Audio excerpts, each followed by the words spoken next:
Alex, and I'm from Alex and ECAT, and I'm going to tell you a little bit about Alex and ECAT, which was a company I started in 2014 that's all about helping women. So it got started initially because I traveled to Africa, where I was actually teaching underprivileged women how to sew. I was designing bags for them and noticing how they used the trade of sewing to provide a living for their families. So I was inspired to come back to the States and do the same thing. So Alex and ECAT birthed in my desire to do just that. And what I do is I design handbags that I turn into sewing patterns so that the sewing enthusiast like yourself can make your own bags from the sewing patterns that I design. So let me tell you about the 3 bag patterns I have.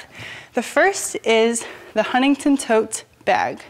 This bag is actually a bag designed for Cleveland, Ohio. When I design bags, I like to design them with a region in mind.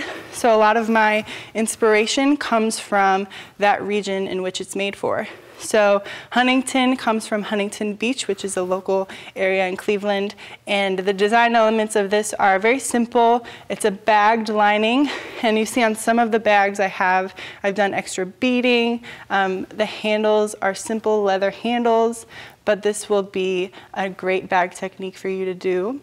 The second bag I designed is the Downtown bag. This is a bag I designed for Topeka, Kansas. And what's great about this, it's a crossbody with an ECAT printed fabric. And this final bag in the front is called the Oversized Carry-all, and that is a free bag pattern download on the website that you can check out.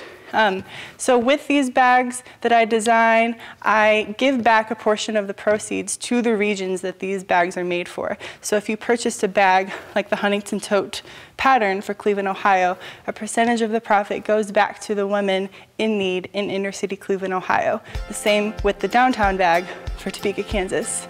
So I hope this inspires you to know that your sewing can not only benefit yourself and your design, but also empower and educate other women across the world.